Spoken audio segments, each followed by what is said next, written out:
കഴിഞ്ഞ ഒരു 2014 തൊട്ട് അല്ല 16 തൊട്ട് നമ്മൾ NABHൻ്റെ സർട്ടിഫിക്കേഷൻ പ്രോസസ്സുകളിൽ ഹോസ്പിറ്റൽ വളരെ ആക്റ്റീവായിട്ട് ഹെൽപ്പ് ചെയ്യുന്നുണ്ട്. അങ്ങനെ ഹെൽപ്പ് ചെയ്യുമ്പോൾ നമ്മൾ കണ്ട ഒരു പ്രധാന കാര്യമാണ് സർജറി കൺസെൻറ്റ് എല്ലാവരും വാങ്ങാറുണ്ട്. അത് കൃത്യമായൊരു ഡോക്യുമെൻ്റ് എഴുതി വെച്ചിട്ടുണ്ട്. അതിനകത്ത് പേഷ്യൻറ്റിൻ്റെ പേര് MR നമ്പരൊക്കെ ഫില്ല് ചെയ്യുന്നു, ആരാണ് ഒപ്പിട്ടതെന്ന് പേരെഴുതി ഒപ്പിടിക്കുന്നു. ഇത് അവിടെ ഒരു സാധാരണ നേഴ്സിൻ്റെ ജോബായിട്ടാണ് പലരും ചെയ്യുന്നത്. അതൊരു റെഡിമെയ്ഡ് ടെംപ്ലേറ്റാണ്. ഈ സർജറിക്ക് ഞങ്ങൾ സമ്മതമാണ്, ഇതിൽ മൂലം വരുന്ന എല്ലാ ഭവിഷ്യത്തുകളും ഞങ്ങൾ അനുഭവിച്ചോളാം എന്നൊക്കെ പറഞ്ഞ് എങ്ങും തൊടാതെ നമുക്ക് നാളെ ഒരു കേസുണ്ടായാൽ പിൻബലം എന്ന രീതിയിൽ ഞങ്ങളെല്ലാം പറഞ്ഞിരുന്നു. അവർ എന്ത് പ്രശ്നമുണ്ടെങ്കിലും കുഴപ്പമില്ല എന്ന് ഞങ്ങളോട് സമ്മതിച്ചിട്ടുണ്ട് എന്ന് പറയാൻ വേണ്ടിയിട്ടുള്ള ഒരു സംവിധാനമായിട്ട് ഉപയോഗിക്കുന്നതായിട്ട് കണ്ടിട്ടുള്ളത്. പക്ഷെ അങ്ങനെ അല്ല. ഈ informed consent is obtained by the surgeon before the procedure എന്ന ഒരു ഒബ്ജക്റ്റീവ് എലമെൻറ്റ് നമ്മൾ COPയുടെ 14C കാണുന്നുണ്ട്. ഈ 14 എന്ന് പറഞ്ഞത് സർജറി ആയിട്ട് ബന്ധപ്പെട്ട് ഉള്ള ഒരു സ്റ്റാൻഡേർഡാണ്, നമുക്കറിയാം. അതിൻ്റെ മൂന്നാമത്തെ കമ്മിറ്റ്മെൻറ്റ് ഒബ്ജക്റ്റീവ് എലമെൻറ്റിൽ പറയുന്നത് നമ്മളിങ്ങനെ ഒരു കൺസേൺ വാങ്ങുന്ന ജോലി ചെയ്യേണ്ടത് ആ പ്രൊസീജിയർ ചെയ്യുന്ന ഓപ്പറേറ്റിംഗ് സർജൻ എന്ന് വിളിക്കുന്ന ആളോ അദ്ദേഹത്തിൻ്റെ ടീം മെമ്പറായിട്ടുള്ള ഒരു ഡോക്ടറോ ആയിരിക്കണം.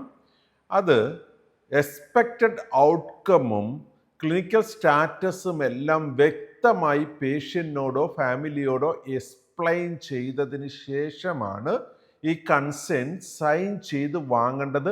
അദ്ദേഹം തന്നെയാണത് ചെയ്യേണ്ടത്. പ്ലസ് സർജറിക്ക് തൊട്ട് മുമ്പ് എക്സ്പെക്റ്റഡ് ഔട്ട്കമ്മിൽ എന്തെങ്കിലും വ്യത്യാസമുണ്ടെന്ന് ബോധ്യപ്പെട്ടാൽ, അല്ലെങ്കിൽ പേഷ്യൻ്റെ ക്ലിനിക്കൽ സ്റ്റാറ്റസിൽ എന്തെങ്കിലും വ്യത്യാസമുണ്ടെന്ന് ബോധ്യപ്പെട്ടാൽ അത് വീണ്ടും ഫാമിലിയോടോ പേഷ്യൻറ്റിനോടോ എക്സ്പ്ലെയിൻ ചെയ്തിരിക്കണമെന്നും അത് ആ ഡോക്യുമെൻറ്റിൽ ആഡ് ഓൺ ആയിരിക്കുകയോ അല്ലെങ്കിൽ പുതിയ കൺസെൻറ്റ് സൈൻ ചെയ്യുകയോ ചെയ്യണമെന്നുമാണ് ഈ ഒരു ഒബ്ജക്റ്റീവ് എലമെൻറ്റ് നമ്മളെ കൃത്യമായി ഓർമ്മപ്പെടുത്തുന്നത്. ഈ കാര്യം പറയുമ്പം സർജറിയുടെ ഇടയിൽ സംഭവിക്കാവുന്ന ഒരു ലൈഫ് സേവിങ് ടെക്നിക് ചേഞ്ചിനെ കുറിച്ചല്ല പറയുന്നത്. അതവിടെ തന്നെ ചെയ്യാം. വളരെ എമർജൻസി ആയിട്ട് പെട്ടെന്നൊരു സർജറിക്ക് കയറ്റേണ്ടി ഒന്നില്ല, അയാൾ മരിച്ചു പോകുമെന്ന സാഹചര്യം കൈകാര്യം ചെയ്യുമ്പോഴത്തേനെ കുറിച്ചല്ല. പക്ഷെ അത് വളരെ റെയറാണല്ലോ അങ്ങനെ നമ്മൾ ഹാൻഡിൽ ചെയ്യേണ്ടി വരിക.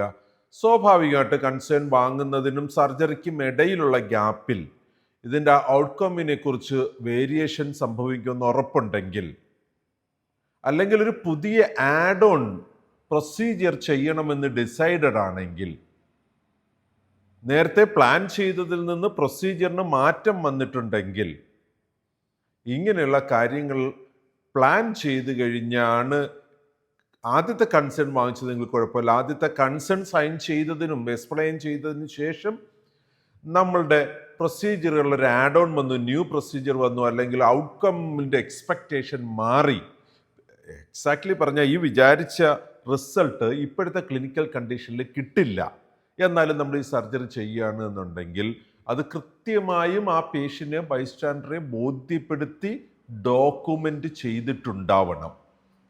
സോ നമ്മുടെ ഹോസ്പിറ്റലുകളിൽ ഒരു മാന്യതയുടെ ഭാഗമാണിത്. നമ്മുടെ സ്റ്റാൻഡേർഡായിട്ട് മാറേണ്ടതാണ്. നാളെ ചെയ്യുന്ന ഡോക്ടറുടെ അത്രയും ക്ലാരിറ്റി അവിടുത്തെ നേഴ്സിനുണ്ടാവില്ല, PROയ്ക്ക് ഉണ്ടാവില്ല. ഡോക്ടറുടെ റെസ്പോൺസിബിലിറ്റിയാണ് പേഷ്യൻറ്റിന് ഇത് എക്സ്പ്ലെയിൻ ചെയ്ത് കൊടുക്കുക, സൈൻ ചെയ്ത് വാങ്ങുക എന്നത്. അദ്ദേഹം വളരെ ബിസിയാണെങ്കിൽ അദ്ദേഹം ആ ഓപ്പറേറ്റിംഗ് ടീമിലെ, ആ പ്രൊസീജിയർ ചെയ്യുന്ന ടീമിലെ ഒരു doctor member can do this. So COP in NABH, COP Standard 14, Objective Element C, third objective element, COP 14C, informed consent is obtained by the surgeon before the procedure.